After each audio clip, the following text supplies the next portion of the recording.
નમસ્કાર. To the પોઈન્ટમાં આજે વાત કરીશું આપણે બનાસકાંઠાના વર્તમાન સંસદ સભ્ય અને ભારતીય જનતા પાર્ટીના ઉમેદવાર એવા હરિભાઈ ચૌધરી સાથે. હરિભાઈ, સીધો પ્રશ્ન છે કે તમે જ્ઞાતિવાદને પ્રોત્સાહન આપો છો, ખાસ કરીને મત વિસ્તારની વાત કરીએ તો ત્યાં તમે માત્ર ચૌધરીનું જ હિત સાચવો છો તેવો આક્ષેપ છે, શું કહેશો? પહેલાં તો આક્ષેપ તદ્દન ખોટો જ છે. મને બનાસકાંઠામાં લોકો ઇતર સમાજનો માણસ ગણે છે અને હું દરેક સમાજનો માણસ છું. મારું દરેક સમાજને સાથે રાખીને કરવાનું છે. મારા પાસે એવી કોઈ સ્થાન નથી કે હું કોઈ વાત કરી શકું. અને એ તમે ભૂતકાળમાં જોયું છે તો મેં જે મારી ગ્રાન્ટની ફાળવણી કરી છે જે શિક્ષણમાં, એમાં એક પણ સમાજ મેં બાકી રાખ્યો નથી. એ 18 સમાજોને મેં સમાજ વાઇઝ ગ્રાન્ટ આપી હતી. શિક્ષણની વાત કરો છો તો શિક્ષણની તમે સૌથી વધુ ગ્રાન્ટ ફાળવી છે, તો મેડિકલ કોલેજ તમે શા માટે નથી અપાવી શક્યા? જો મેડિકલ કોલેજ એ કોઈ બી સંસદ સભ્ય કે એટલે આવી જાય નહીં, એના નોર્મ્સ MCI નક્કી કરતી હોય છે દિલ્હી ખાતેથી. અને અમારા મુખ્યમંત્રી નરેન્દ્રભાઈને દરેક જિલ્લામાં એક મેડિકલ કોલેજ આપવાનું નક્કી જ કરી દીધું છે. પાટણમાં આવી ગઈ, હવે અમારો નંબર ચોક્કસ આવશે બનાસકાંઠામાં. બીજા આક્ષેપો પણ તમારી સામે છે કે તમે પૈસા પાત્ર છો, તમારો વ્યવસાય પણ એવો પ્રકારનો છે કે તમે પૈસાથી મત ખરીદો છો, શું કહેશો? મેં મારી જિંદગીમાં કોઈ પૈસાથી મત ખરીદતો નથી, પહેલી વાત છે. અને પૈસેથી વોટ મળતા જ નથી, એ બીજી વાત છે.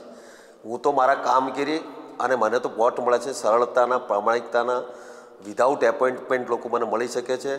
અને આજે મારી ટિકિટ જાહેર થઈ છે તો દરેક તાલુકા મથકે ફટાકડા ફૂટ્યા.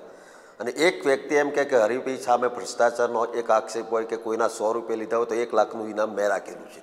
નહીં હરિભાઈ, પ્રશ્ન એ છે, તમે જે વાત કરો છો કે તમે મતદારોને પ્રોત્સાહન કરીને જે રીઝવવાની વાત છે એ પ્રકારે તમે પ્રલોભન આપીને મતદારોને, જેમ કે શિક્ષણની વાત કરી કે શિક્ષણની ગ્રાન્ટ આપી છે, એક જાતની આર્થિક પ્રલોભનની વાત છે. નહીં, એ તો અમારી ફરજ છે ફાળવવાની. આ પ્રલોભન નથી. અમારી ગ્રાન્ટ સારી જગ્યાએ વપરાય, એ કંઈ પ્રલોભન. એનો મતલબ કે તો ગ્રાન્ટ રોડમાં આપો તો એ તો તમે સરપંચને પ્રલોભન આપે. ગ્રાન્ટને અને મતને કોઈ લેવા દેવા નથી. મત માટેની ગામના મેં વોટ આપી, ગ્રાન્ટ આપીએ છીએ તો એમાં દરેક કોમ રહેતી હોય. કોંગ્રેસના રહેતા હોય, ભાજપ રહેતા હોય, NCP રહેતું હોય છે. એટલે મતને મેળવવા માટે કોઈ અમે પ્રલોભન મારી જિંદગીમાં નથી આપ્યું. મને તો લોકોનો પ્રેમ મળ્યો છે. મારા વિસ્તારમાં તમે કોઈ પણ માણસ પૂછશો તો કે ભાઈ હરિભાઈ જેવો સીધો માણસ કોઈ નહીં, અને એટલે મત મળે છે. મારે કોઈ પૈસા આપવા પડતા નથી. હરિભાઈ જેવા સીધા માણસ નથી તો હરિભાઈ શા માટે વિકાસના કામ નથી કરી શક્યા? તમે વચનો આપેલા છે કે તારંગા અને અંબાજીની જે ટ્રેન છે એ શરૂ કરવાની વાત હતી, હજી સુધી નથી થઈ શકી. આ તદ્દન ખોટી વાત છે. હું મારી પોલિટિકલ કેરિયરમાં કદી વચન આપતો જ નથી. હું કામ કરીને બતાડું છું. મેં કોઈ તારંગા અંબાજીની કે કોઈ મેં તારંગા મારામાં આવતું એ નથી, એટલે એ વચન આપવાનો કોઈ સવાલ પેદા થતો નહીં.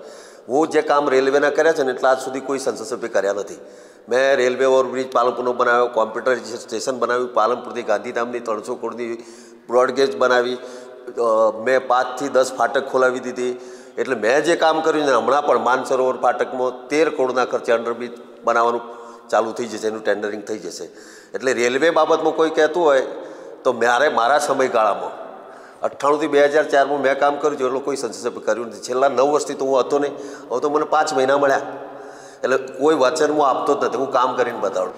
તો આ વખતે તમે ભાજપના નામે મત માગશો કે તમારા કામના નામે મત માગશો? જો મારે આ વખતે મત માગવાના છે નરેન્દ્રભાઈ મોદી, ગુજરાતના વડાપ્રધાન થાય છે. એટલે માત્ર નરેન્દ્રભાઈના નામે તમે કદાચ મત માગશો એવું કેવું છે? ના, મત માગવામાં તો મારું તો કામ જાણે જ છે. લોકોને મારા કામનું, આ મેં સ્કૂલ બનાવી, આપ જુઓ છો, એ કંઈ કહેવાની જરૂર નથી. તમે અહીંથી કહેશો કોઈ બી જશે કે કોને બનાવી, તો હરિભાઈ બનાવી, એટલે મેં બનાવી એટલે મને વોટ આપો એવું કહેવાની જરૂર નથી રહેતી. હરિભાઈ, તમે એવા તો કયા કામ કર્યા છે કે આ વખતે પણ મતદારો તમને ફરી બનાસકાંઠામાંથી સંસદ સભ્ય બનાવે? જો હું તમને ચોક્કસ કહી શકું, અને વિશ્વાસ સાથે નહીં, લોકો અમારે કહેશે 98માં આ જિલ્લામાં 100 હાઈસ્કૂલો હતી, આજે 400 છે. 98માં 2 ITI કોલેજ હતી, આજે 12 છે. 2 એગ્રીકલ્ચર પોલિટેકનિક કોલેજ કરાઈ, 2 સાયન્સની કોલેજ કરી. એટલે જ શિક્ષણમાં જે કામ કરી છે ને અમે, modern school, English medium school, આ સામે પણ મારા સ્કૂલના છે. સૌથી મોટું કામ જો આ વખતે કર્યું ને તો એન્જિનિયરિંગ કોલેજ આ બાજુમાં આપ જોઈ શકો છો. એ જ રીતે વાત કરો, તમે 2 વર્ષ 2 ટર્મ સુધી તમે સંસદ સભ્ય રહી ચૂક્યા છો, તો શા માટે અહીંયા ઉદ્યોગો નથી વિકસી શક્યા? જો ભાઈ ઉદ્યોગ લાવવો એ ઉદ્યોગપતિના હાથની વાત છે. એને વાયેબિલિટી થતી હોય એ પ્રમાણે કરે. મેં મારુતિવાળાને પણ કહેલું, મેં મેકેનવાળાને કહેલું કે ભાઈ બટાકા બને છે, તમે અહીં ચિપ્સ બનાવો. એને પોસાય તો એમ તો મારા હીરા બજારના લોકો કેમ મુંબઈ જતા રહ્યા? મુંબઈમાં જે બાયર્સ ફોરેનથી આવતા હોય એને 5 સ્ટાર હોટલો જોઈતી હોય, દુનિયાના બધા બાયર્સ ત્યાં આવતા હોય, પછી વેપારીને પોસાય ત્યાં હીરા બનાવે. તમે ઘણા લોકો મને પ્રશ્ન પૂછે કેમ હીરાની ફેક્ટરી હોય નહીં, તો મને પોસાતું નથી તો મારી ફેક્ટરી હાલ ચાલુ છે, 1200 માણસોને હું રોજગારી આપું છું. પણ દરેક વ્યક્તિ એવું થોડું કરે નુકસાન કરવા માટે. હીરાનો દરેક વ્યક્તિ નફા માટે ધંધો કરતો હોય છે. એને અહીં સારા કારીગર મળવા જોઈએ, એનો માલ વેચાવવો જોઈએ, એને પોસાવવું જોઈએ અને વેપાર કરે હીરાનો એટલે કમાય એવું નહીં માનવાનું, કોઈ વખત નુકસાન થાય. ભાજપ કહે છે કે ભાઈ કેન્દ્રમાં યુપીએ સરકાર છે, મોંઘવારી વધારી રહી છે, તો પરંતુ શું ગુજરાત સરકારની પણ ફરજ નથી કે એ વેટ ઘટાડીને મોંઘવારીમાં ઘટાડીને? જો પહેલાં તો કોંગ્રેસ 100 દિવસમાં મોંઘવારી દૂર કરવાની વાત કરી હતી. 100 દિવસમાં 9 વર્ષે પણ મોંઘવારી 4 ગણી થઈ અને એનો અણઆવર્તનને લીધે જ મોંઘવારી વધે છે. અને કંઈ વેટના લીધે એકલા વેટ કાઢી નાખો એટલે સસ્તાઈ થોડી થઈ જવાની. ગુજરાતની પ્રજાને તમે થોડી તો રાહત આપી શક્યા, આંશિક રાહત આપી શક્યા આ મોંઘવારીમાંથી. ગુજરાતની ડીઝલ ઉપર, પેટ્રોલ ઉપર તમે જે વેટ લો છો, પ્રજાને 12 વર્ષમાં એક પણ નવો ટેક્સ નાખ્યો નથી.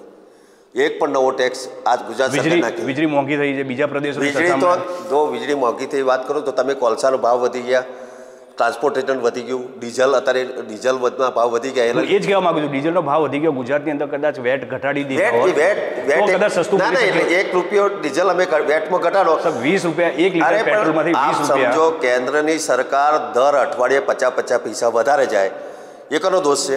સરકારે કોની હતી એ વખતે જ્યારે આ નિર્ણય એપીએમ જે નિર્ણય કર્યો, ઓપન માર્કેટના આધારે જે નિર્ણય કર્યો, એ વખતે તમારી સરકાર એનડીએ સરકારે ઓપન માર્કેટ તો 91 થી છે. એટલે એનડીએ સરકારે આ નિર્ણય કર્યો છે. એ વખતે તમે આપને સુધાર કરવો જોઈએ. 1991માં મનમોહનસિંહજીની સરકાર હતી, એ વખત ગ્લોબલાઇઝેશનનો નિર્ણય થયો અને વિકાસ માટે ગ્લોબલાઇઝેશન જરૂરી છે, એમાં અમે ના નથી પાડતા.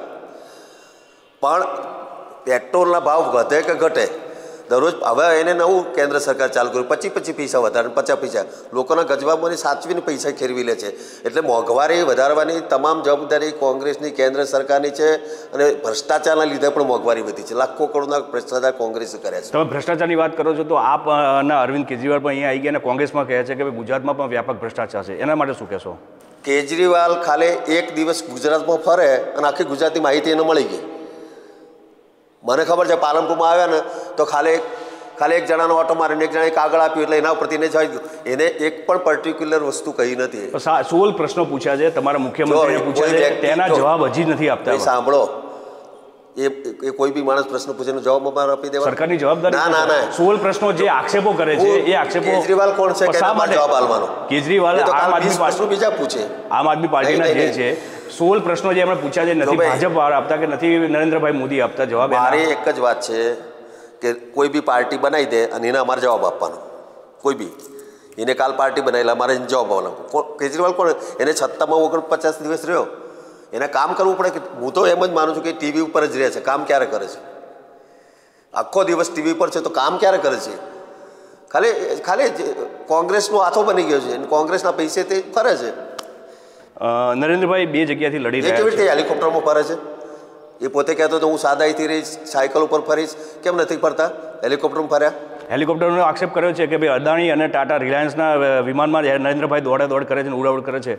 અમે તો કરીએ છીએ, પણ તું કેમ દોડ્યો કે ચાલ અમે ના નથી પાડતા, અમે કદી ના નહીં પડતા કે અમે હેલિકોપ્ટર નહીં પડતા. કેજરીવાલ તો પોતે એમ કહેતા હતા કે હું તો સાદાઈથી જઉં.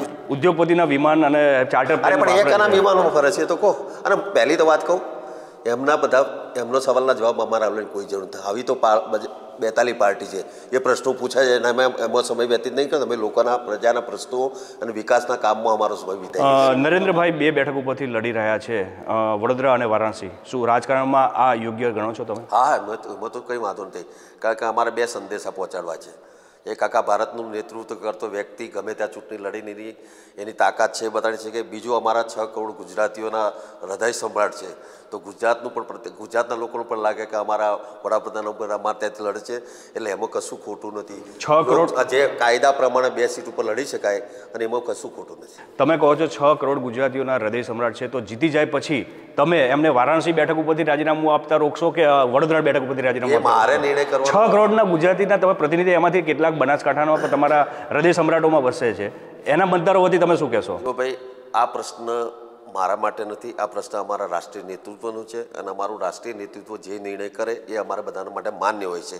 એ સવાલ તમારે અમારા રાષ્ટ્રીય નેતૃત્વને તમે અનુમોદન આપી રહ્યા છો? ના, હું તો મારા અનુમોદન આપી રહ્યો છું. મારા નેતા માટે હું બધું અનુમોદન આપું, પણ જ્યારે પાર્ટીને ક્યાંથી રાજીનામું આપવું, એ વખતે 6 કરોડ ગુજરાતીઓના હૃદય સમ્રાટ નહીં લાગે. એ મારી પાર્ટીનો વિષય છે અને મારી પાર્ટી જે નિર્ણય કરે બરાબર. 6 કરોડ ગુજરાતીઓને એ વખતે દ્રોહ કર્યો ગણાશે, પણ મારી પાર્ટી 6 કરોડને ધ્યાનમાં રાખીને જ નિર્ણય કરશે. હરિભાઈ, આ વખતની ચૂંટણી છે બે ચૌધરી વચ્ચેની છે. બનાસકાંઠાની વાત કરીએ તો શું, અને આપમાં જે બ્રાહ્મણ જ્ઞાતિના ઉમેદવારને અહીંયા મેદાનમાં ઉતાર્યા છે, બે ચૌધરી વચ્ચે એમને કંઈ ફાયદો થશે એવું લાગે છે તમને?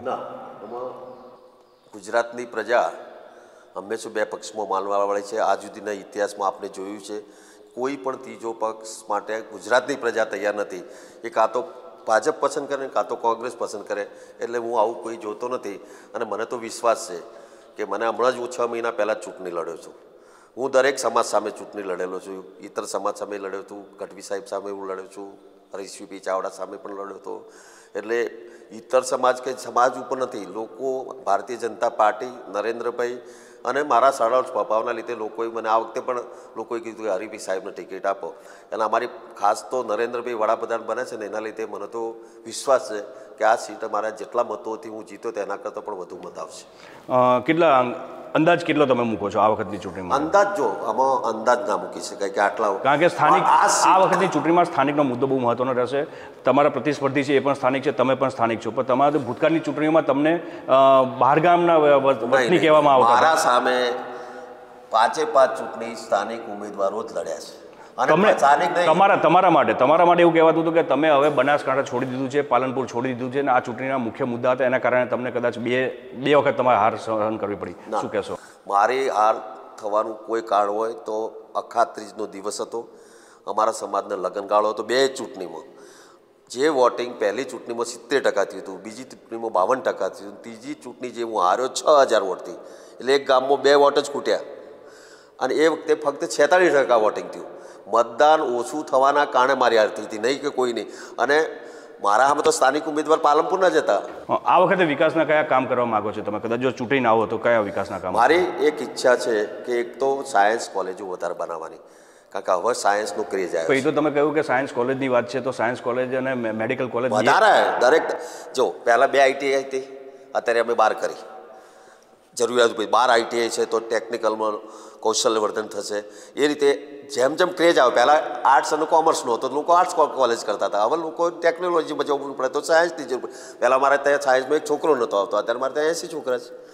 હવે સાયન્સ તો વધારે કરશું, અને એના લીધે સાયન્સ કોલેજ થાય, ભવિષ્યમાં મેડિકલ કોલેજ થાય, એ બે થાય. પણ મારી એક ઈચ્છા સૌથી સારું કામ કરવાની હોય તો આ જિલ્લામાં અમારે ક્લાસ 1 યુપીએસસી જીપીએસસીના ટ્રેનિંગ સેન્ટર એક સારું બનાવવાની મારી ગણતરી છે. કે આ જિલ્લાનો કોઈ કલેક્ટર નથી અને કલેક્ટર બને એવું મારી પોતાની ઈચ્છા છે. તો આવું એક ટ્રેનિંગ સેન્ટર બનાવીએ કે એમાં યુપીએસસી જીપીએસસીની પરીક્ષાઓ, મામલતદાર, ટીડીઓ આ પરીક્ષાઓ લેવાય. અને એના માટે જે કરવું પડે એ હું કરીશ ને ટ્રેનિંગ આપીશ.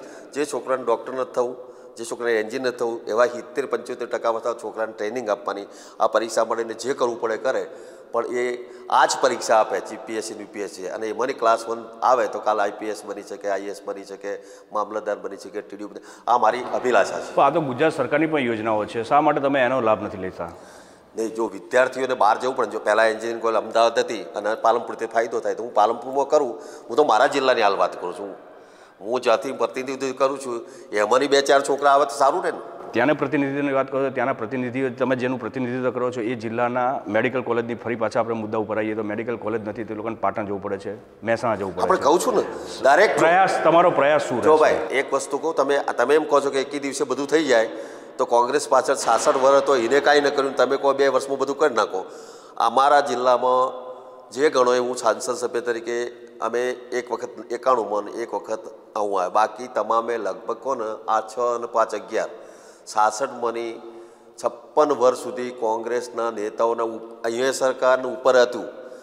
એમાં એમને મેડિકલ કોલેજ તમને એમને કોઈ પ્રશ્ન ન પૂછો, માના 10 વર્ષમાં તમે કાલને કાલ લાવી દો, અને હું તો ગેરંટી હાથે કહું કે બનાસકાંઠામાં મેડિકલ કોલેજ લાવશું અમે. તો આ હતા હરિભાઈ ચૌધરી, કે તેમણે એમ કહ્યું કે ભાઈ આગામી દિવસોની અંદર જ્યારે પણ અમે નવી સરકારમાં આવીશું ત્યારે બનાસકાંઠામાં મેડિકલ કોલેજ અવશ્ય આવશે. આપને શું લાગે છે ગુજરાતમાં આ વખતે જે લોકસભાની 26 બેઠકો છે એમાંથી કોંગ્રેસને કેટલી મળશે? મેં કંઈ બધે આખા ગુજરાતનું સર્વે કરેલું નથી, પણ એ જો કોઈ દાવો કરતો હોય ને કે 26 જે 30 ટોકીને આપે ને તેવું નથી બનવાનું. રિઝલ્ટ આવશે ત્યારે એમના પગ નીચેથી જમીન ખસી જશે એવું રિઝલ્ટ આવશે.